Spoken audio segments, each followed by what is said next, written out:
Vamos ficar um pedaço macho, um pedaço fêmea. Bom, cruzamos. Aí foi nascer o céu. Aí foram se juntando, formaram um peixinho.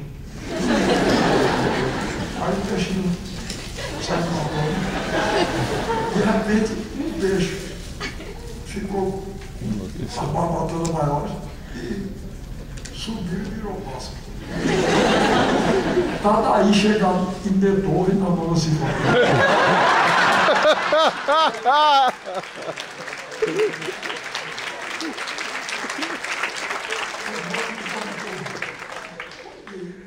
Engels, um filósofo respeitado. Eu passei pela livraria dele. Estava um livro de Engels. Sabe como se chamava o livro? A humanização do macaco pelo trabalho. Eu vou lhe dizer uma coisa. Para acreditar nesse negócio, precisa mais fé do que para acreditar. Tu sabe que é verdade. Aí eu falei na nona sinfonia, eu não falei na nona sinfonia, nem na Divina Comédia. Eu mostro isso aqui. Vocês já repararam o jeito humano? Eu era incapaz, acho que até vocês têm. Eu sou incapaz, eu não sei quem foi o inventor disso não, mas era um jeito. Olha, são dois pedacinhos de madeira, estão vendo? Ele aí arrumou um jeito de dobrar o ferro, botar o ferrinho. Aí você aperta, você fecha, você solta e fecha. Olha, eu vou dizer uma coisa, um macaco vai trabalhar 50 milhões de anos.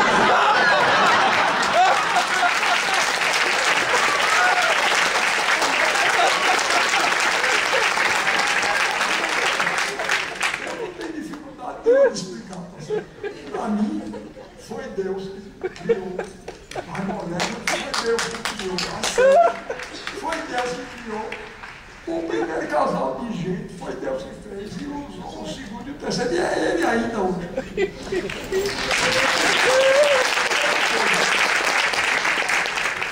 Aí ele disse, mano, tem uma certeza que não pode e eu pertenço a isso, eu tenho um orgulho também. Ao mesmo gênero de gente do homem que inventou o pegador. O gênero.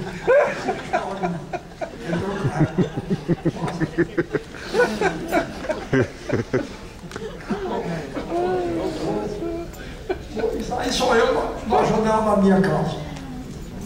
Eu gosto muito, eu acho que a imitação é um processo criador, como qualquer outro. Acho até mais uma coisa, os que se dizem imitadores, confesso, mesmo que quisessem, não conseguem. Existia um pintor belga que tinha tal admiração pelo compatriota dele, Rubens, que ele dizia, o gênio consiste em imitar Rubens. Acontece que os quadros dele não parecem com o de Rubens. Foi bem além da imitação. À medida que eu comecei valorizando a imitação, e agora estou valorizando uma coisa pior ainda, falsificação. Eu não sei se vocês sabem disso, mas existiu um grande, um holandês.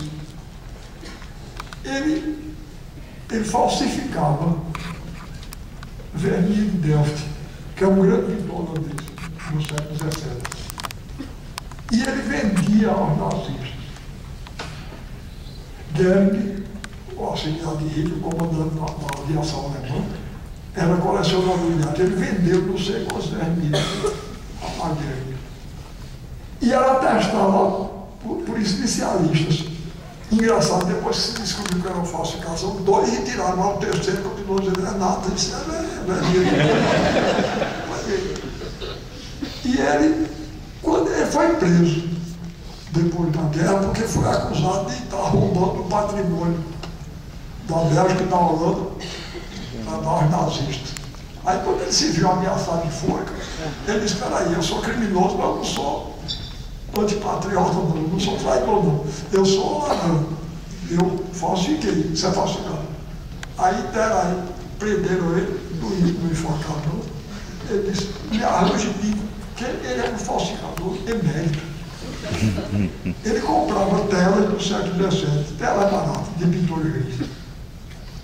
Tirava a pintura e por cima ele pintava com os pigmentos na época.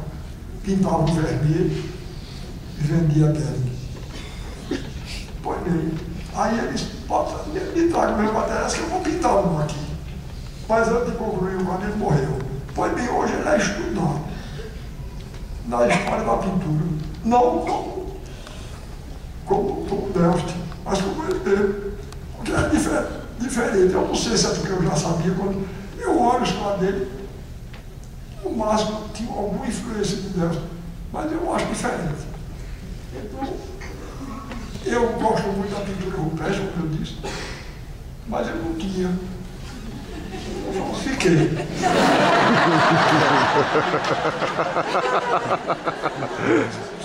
Não sou eu louco.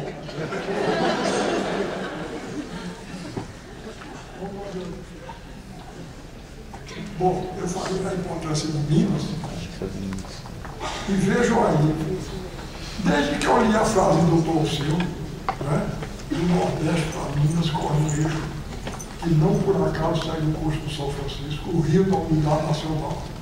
Aí esse eixo o Brasil tem que voltar de vez em quando, se não quiser esquecer que é Brasil. Aí eu comecei a pensar, qual será a expressão plástica da ponta mineira do eixo? Cheguei à conclusão de que era a igreja de Congonhas, em Minas, com os 12 profetas esculpidos em pedra pelo Alejandro. Que outro dia, uma figura da cultura brasileira, que eu não vou dizer quem é, ele pode inclusive estar aqui, eu não quero falar mal pela frente. Ele disse que admirava a minha obstinação na defesa da cultura brasileira, mas ele preferia a americana. Eu disse, mas aceito, meu Deus. Me mostre um escultor americano da raça do Aleijadinho. Tem nada. Esse era um grande escultor de importância mundial. O grande escritor francês, André Malraux, fez um livro lindo, aliás, chamado Museu Imaginário. Ele pegou reproduções de obras de arte que ele considerava importantes e juntou num livro só. Por isso que o livro chama-se Museu Imaginário. E o Aleijadinho está lá. Dá uma frente.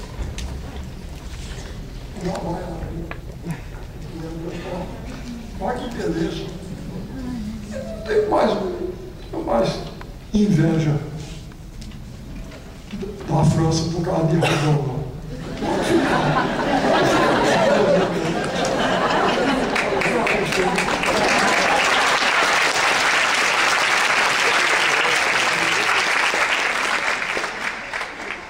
Preciso ir lá para a Europa para ver isso. Com vontade. Bom, aí vejo o juiz de Ariano Suassuna, ou de Dom Pantero, a sua mais criticada. Bom, tinha assinalado em Minas a expressão plástica da ponta mineira do eixo, eu disse, eu vou fazer um santuário.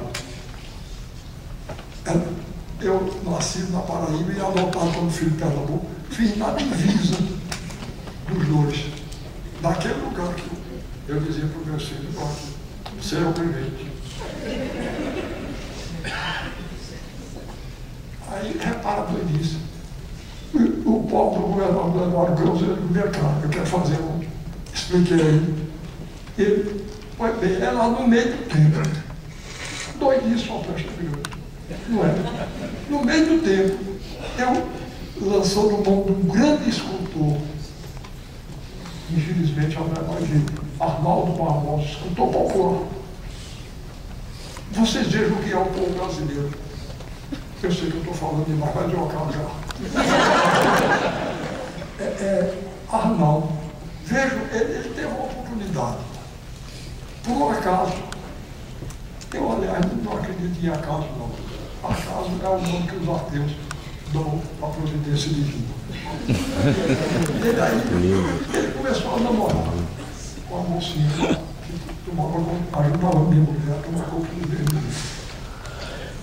Quando foi um dia, sim, ela chegou junto de mim e para me mostrar que ele estava fazendo talha. Aí me mostrou as talhas que ele fazia e vendia na frente do hotel lá, no Luiz. Quando eu olhei, chega me deu um desgosto. Não podia ser pior.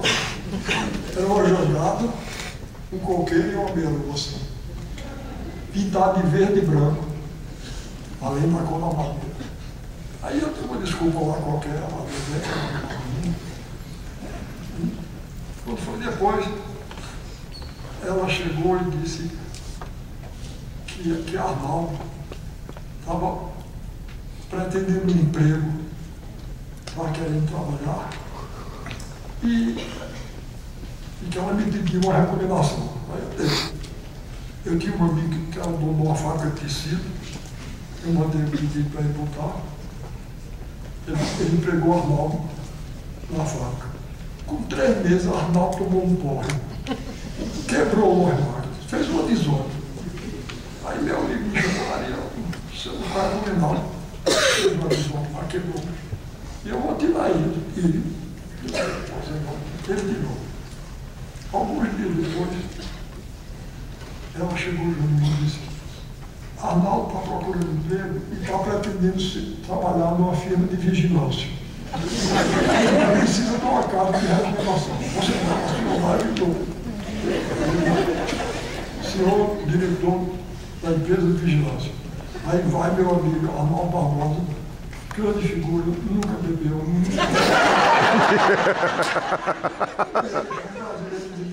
falou uma carta minha. Aí foi pegar a mesma coisa. Eu gosto mesmo, outro porre. Fez uma desordem, o vigilante foi para fora. Ele ficou sem emprego. Aí, um dia, chegou ela com um desenho.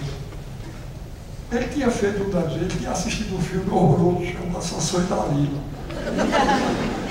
Não sei se você chegaram a ver essa desgraça. E ele fez um retrato. Era um desenho representando Sansão.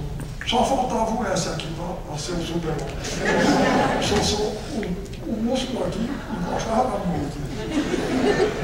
E ele assim, a cintura bem fina, o cinturão, bota, e ele assim. Ao lado um leão, tão feio quanto o Sansão. Aí, ao lado, para equilibrar o leão, ele desenhou um bicho esquisito. Uma onça com asas. Aí eu mandei chamar. Ele chegou, coitado, aperreado, tremendo, suava, só um tirador de espírito. Aí eu disse: olha, isso aqui, você não tem culpa não, isso é horrível. Esse Sansão está horrível. Isso é uma coisa, uma lavagem cerebral que a gente sofre. Então, o Sansão lá no grande livro é como um super-homem. Esse leão é horrível, isso não tem nada a ver com você, nem com sua terra. Agora, esse bicho aqui é muito bom. É um bicho imaginoso, que não existe. Ele não existia, ele não fez. Aí eu digo: por que você não faz suas talhas? Ele disse: se eu fizer uma talha dessa, eu não vendo. Aí eu disse: quanto você ganha vendendo suas talhas na frente do hotel? Ele disse: uns 300 cruzeiros por mês. Nesse tempo eu era diretor do Departamento de Extensão Cultural da Universidade. Ele disse: pois bem, a Universidade Federal de Pernambuco vai contratar você para fazer suas talhas do jeito que você quer, assim, com esse bicho. E eu lhe dou 300 cruzeiros todo mês. Todo mês. E você me dá a obra que você fizer e eu incorporo o patrimônio da universidade. Pois bem, começou a fazer talha. Aí depois eu disse a ele: Arnaldo, por que você não faz a escultura em 3 dimensões?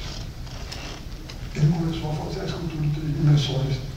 Ganhou em madeira. Ganhou o prêmio do Salão Estadual de Arte de Pernambuco. Aí, quando ele estava nesse estágio, eu disse: Arnaldo, olha, a grande escultura no mundo inteiro é feita em pedra. Vamos fazer.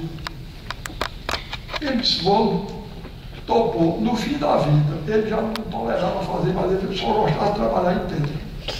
Aí eu disse: eu vou fazer a expressão nordestina da ponta do eixo. Tá? E aí criamos esse lugar maravilhoso que se chama Ilumiar a Pedra do Rei. Vai a perna aí, tá vendo? Ilumiar. E atrás tem escrito homenagem ao Aleijadinho. Olha, também, agora eu não tenho mais inveja nem de engenheiro.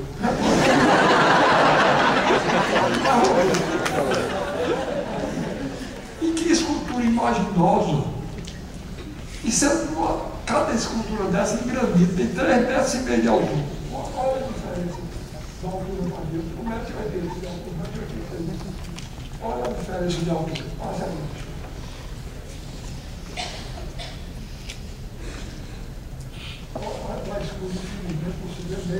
Aí eu fiz um círculo com aquelas minhas ideias. Tem 2 hemisférios, o hemisfério sagrado e o profano. Dentro do hemisfério sagrado é a Sagrada Família. Aí, Jesus Cristo, Nossa Senhora. Aliás, eu vou perguntar ao Papa, só eu fiquei bem despeitado com o Papa. Como é o nome da peça que o senhor escreveu sobre Nossa Senhora? Que eu também sou devoto de Nossa Senhora, eu vou dizer a ele. Quero saber se o senhor já escreveu alguma pecinha. Eu vou mostrar lá no município. Também é. São doidas. Gostei de ver logo. Estou entusiasmado. Tem preções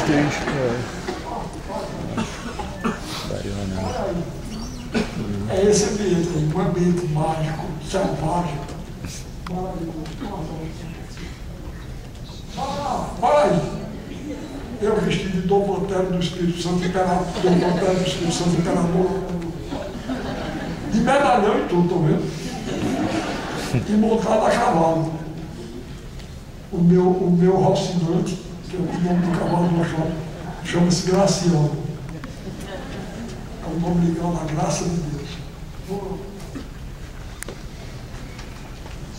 Eu só podia ter mania de grandeza. Mas repare o lugar onde eu passei a infância. É uma fazenda maravilhosa no sertão da Paraíba. Eu já estive no sertão, eu já estive lá comigo. Maravilha. Bom, alguma coisa de convento, de Fortaleza, né? De missão jesuítica. Pois é, essa casa é do século XVIII. E eu passei os 3 primeiros anos da minha vida, eu passei aí. Chama-se a Fazenda Acauã.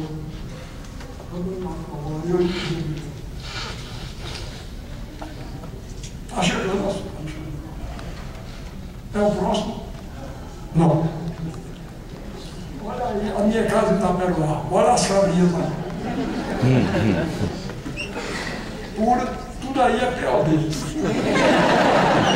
A origem está aqui mesmo. Isso é aqui no estado do Rio de Janeiro.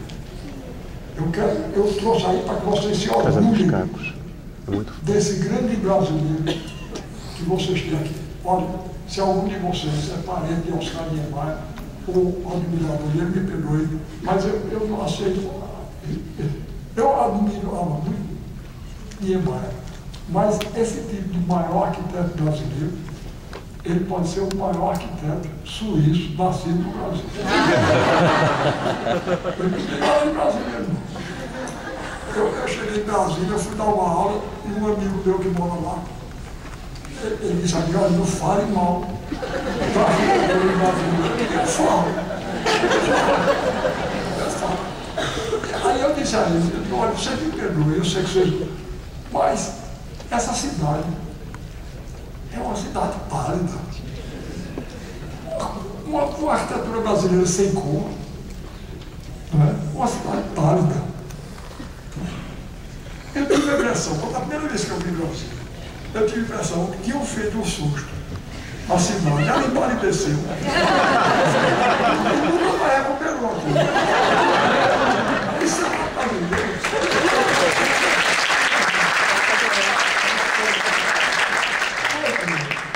Eu tenho para mim que aquilo que eu procuro fazer como folheto, como foi que eu escrevi o Alma Compadecida? Eu olhei para o folheto, que é um tipo de literatura feito pelo povo do Brasil real. E eu só fiz dramatizar, teatralizar. Você não está entendendo? Então eu tenho a impressão que os arquitetos brasileiros deviam olhar para essa casinha que está aí, como eu olhei para o folheto, porque esse é o grande arquiteto brasileiro. Era um negro, ele era mestiço de negro e índio. A mãe dele era índia e o pai era negro. Chamava-se Gabriel Joaquim dos Santos. Ele era salineiro. Ele era de uma cidade do Rio, aqui do Rio de Janeiro. Se vocês passarem por lá, não percam a oportunidade de ver, não. Essa casa chama-se a Casa da Flor. A Casa da Flor. E ele criou essa casa. Já está chegando o fim. Eu estou acanhado de falar tanto, eu falo demais. Eu tenho isso como filho ao caixa. Mas eu vou ler para vocês. Ele dizia, por que é que eu não gosto de jarro, não? Às vezes as pessoas vão me dar jarro, porque eu não gosto de cargo. Porque dos cargos, de uma jarra quebrada, eu faço uma flor. A casa dele chama-se a Casa da Flor. E ele criou, ele levou uns 100 minutos dele. Então, repare que coisa linda que ele escreveu. Isso aí ele não escreveu, não. Ele disse gravar uma benemérita que existe aqui no Rio, chamada Nélia Valois, uma grande figura. Ela criou uma organização só para defender a Casa da Flor. E se a gente tem hoje a Casa da Flor em pé, deve-se a ela. Depois de Gabriel. Gabriel ergueu a casa e ela está cuidando da casa lá, ela vai estar. É bem pequenininho. Eu não cabia nem direito. Então, assim, que ele devia ser mais baixo que eu. Então, repare o que ele disse. Minha casa nasceu dos sonhos que tenho. O sonho. Que coisa importante é o sonho. Não acredito em artista sem sonho. Aliás, eu não acredito em gente sem sonho. É meu sonho que me impede. Olha, eu já devia estar quieto em casa, 86 anos. O corpo já está reclamando. Aí eu sou mais forte do que ele. Ele vai, eu aguento. Eu preciso. Vamos lá. Então, é um sonho. O grande poeta português, minha querida Inesiana, que está aqui presente, fez uma vez um vídeo comigo e eu recito esses versos. O grande poeta português, Fernando Pessoa, ele era admirador do rei Dom Sebastião. E o rei Dom Sebastião é acusado pela maioria dos portugueses incapazes de sonho, é acusado de ser um louco. Que a loucura é uma forma de sonho, né? Sem a loucura a gente não faz nada. Dante, se não fosse louco, ele não tinha escrito aquela mentira extraordinária, mentira sagrada, como diz meu amigo Luiz Fernando, que é a Divina Comédia. Que mentira enorme, ele dizia que passou pelo céu, pelo inferno, pelo purgatório. Passou não. Ele não passou, mas inventou que passou. Baseado no sonho dele. É um sonho que leva para mim. Fernando Pessoa dizia, defendendo Dom Sebastião, louco. Louco sim. Porque quis grandeza como a sorte a não dá. Se é loucura, o que é o homem? Uma besta sadia, cadáver adiado que procria.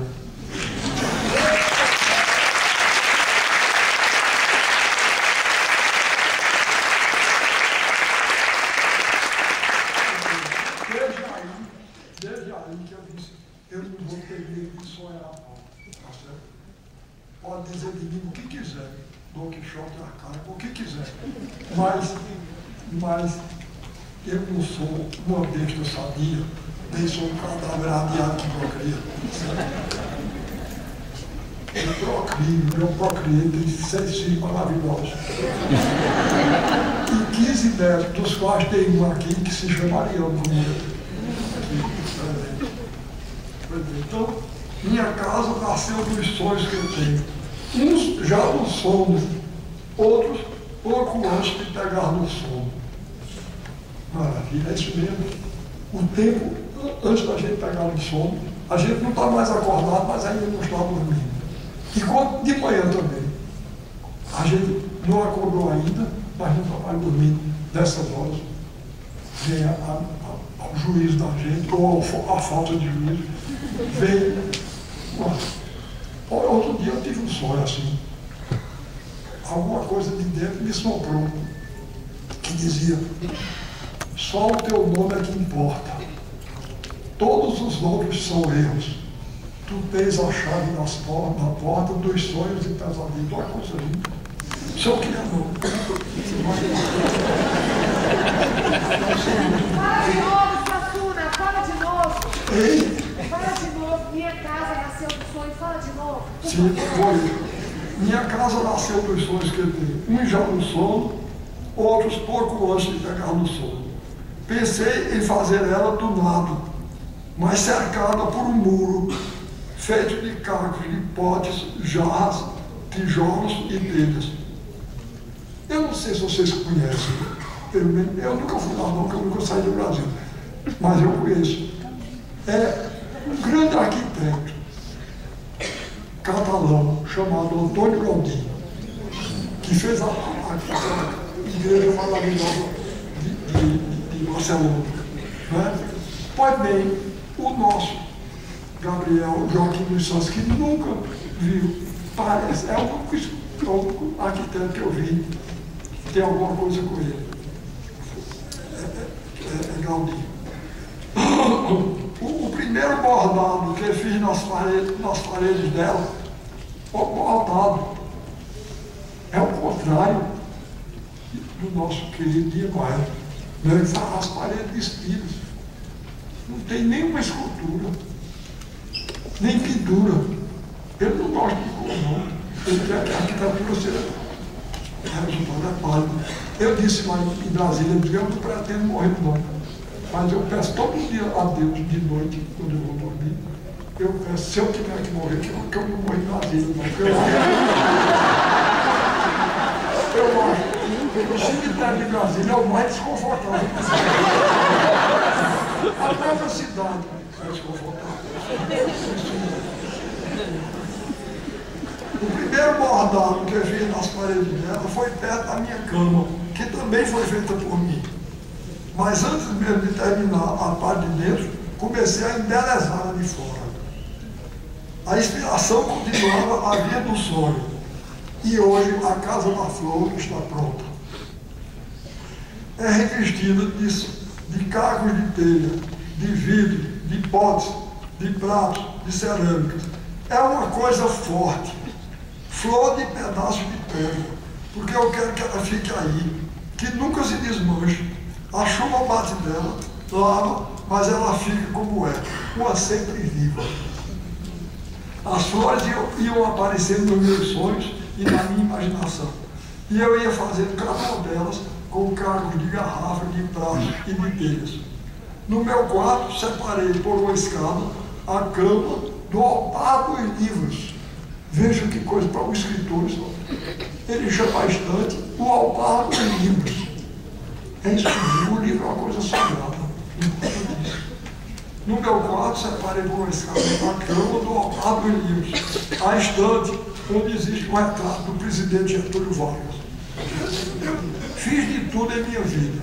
Fui pedreiro, operário, trabalhei nas salinas, fui carpinteiro, mas hoje sou um artista, um arquiteto, um mestre de obras. Não tive escola. Olha que coisa linda. Aprendi tudo com a ventania. Só aprendi a ler com 36 anos. Foi um menino, meu vizinho, que me ensinou as letras. Depois que estudei a cartilha com ele, pude ler a Bíblia e comecei a anotar no caderno os pedaços dela que mais me impressionavam. Eu fiquei infelizmente enojado. Eu queria saber o que foi e na Bíblia impressionou Gabriel Joaquim dos Santos. Vivo sozinho na casa da flor. Nunca me casei, nem tive filhos. É celibato arquitetônico.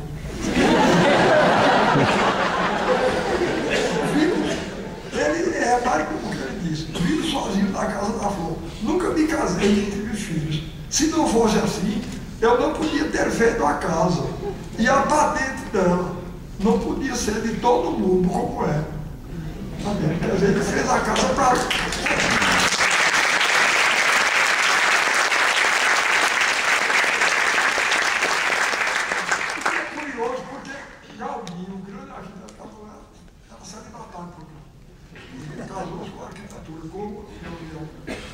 A casa da flor é feita de pensamento e sonho. Aí eu peço a Deus, eu quero escrever tudo que eu escrevo, eu quero fazer assim, de pensamento e sonho, como ele. É feita de cargos.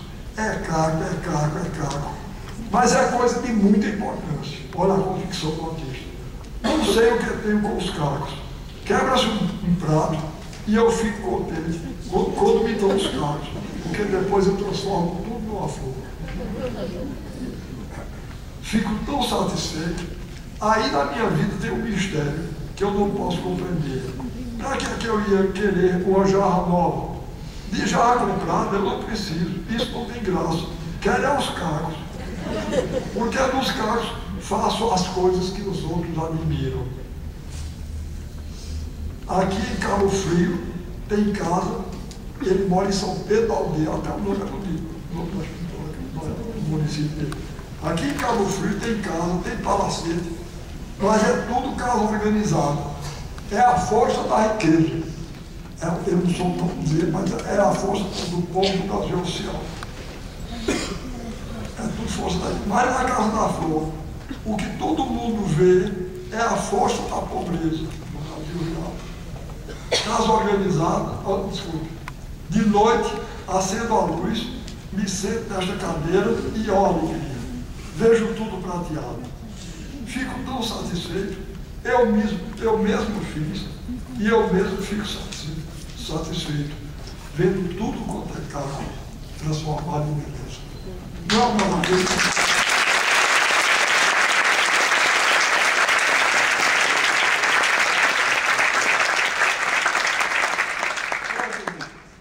Graças a essa grande brasileira, nascida e criada no Rio de Janeiro, Andréia Valor,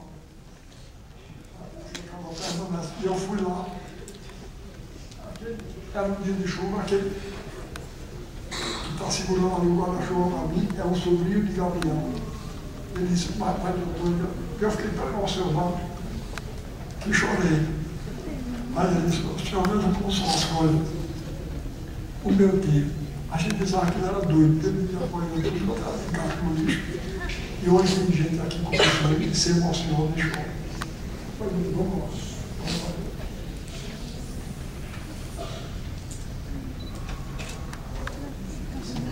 Bom, aí estou eu, na fronte.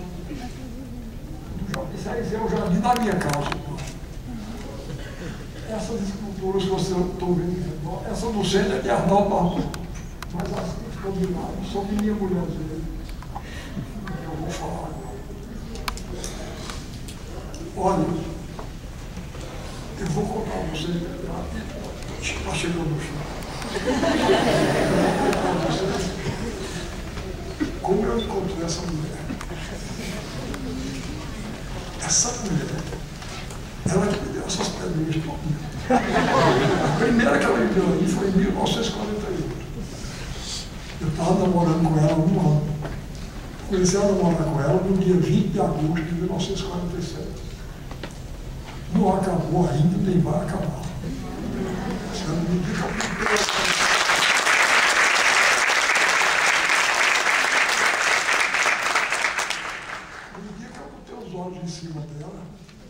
No dia que eu botei os olhos em cima dela, foi paixão pro resto da vida.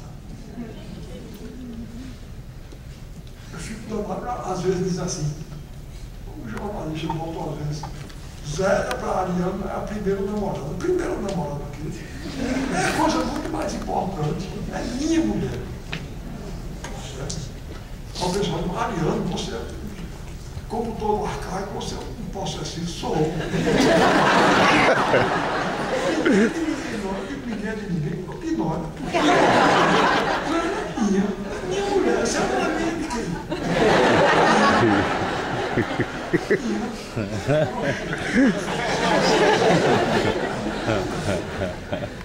Pois bem, eu estava na rua Nova, Pilar do Recife, e ela só podia ser. Estava na calçada da igreja de Nossa Senhora, lá com vocês. Só podia ser. Uma dádiva, uma comparecida para mim. Ganhei. Olha, eu fiquei espantado. Porque quando ela tem os olhos assim agradeados,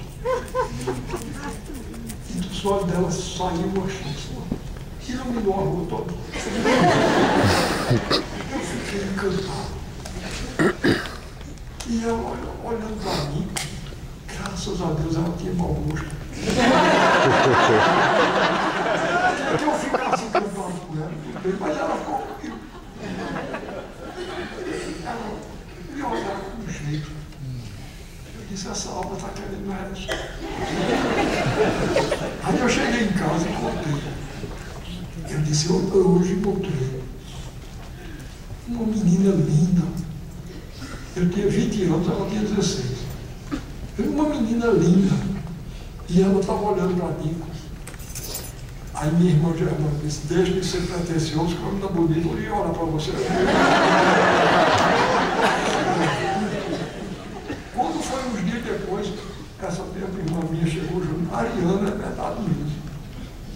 A menina que você disse, ela é irmã de uma colega de trabalho minha. E minha colega disse que ela é toda encantada com você. Eu disse, eu não disse? Alguns dias depois, eu me encontrei, eu vinha na Avenida Guararapes, lá no Recife, ela estava numa fila de ônibus. Aí eu disse, agora eu não escapa não. Eu fui lá, né? Cheguei lá junto, ela disse, Zélia, você se incomoda de me conhecer assim, sem ninguém apresentar? Ela disse, não.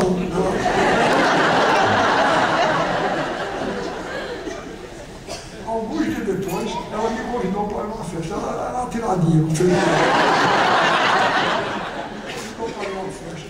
Foi esse dia 20 de agosto. Começamos a dançar e nessa dia começamos a namorar. Ainda hoje não acabou, nem acaba.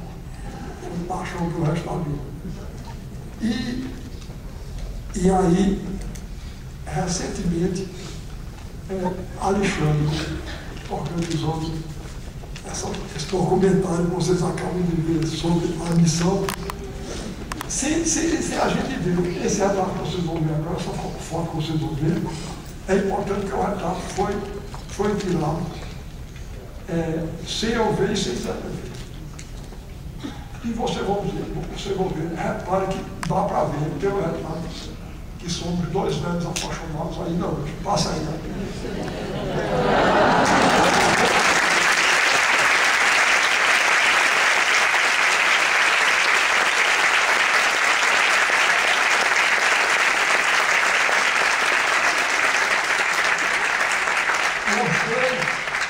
Mostrei a imagem e agora que vocês vão ver a pessoa, Zé, onde é que está o Zé? Levanta aí, Zé.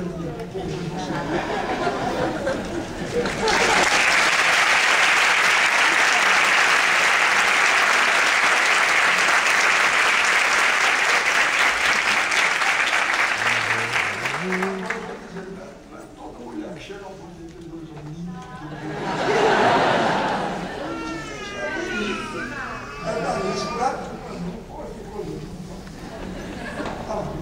Agora, eu fiz uma traição com ela, que eu acho que eu seja encantado com ela, não ninguém, mas ela é comigo. Mas aí, então quando o povo dizer que eu sou feio, que eu era feio nesse tempo, que eu sou feio desde menino. Isso seja feito a velhice, que foi a velhice que tornou feio, eu sou feio desde menino.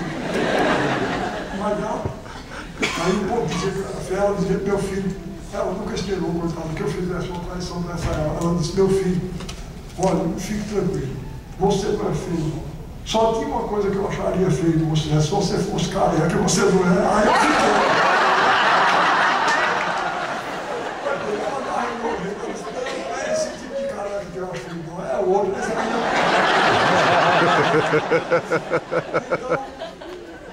encerro.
Agradecemos a presença de todos e convidamos para visitarem a exposição localizada na Caixa Cultural, composta pelas fotos apresentadas nesta aula espetáculo. Inicia-se hoje na Caixa Cultural.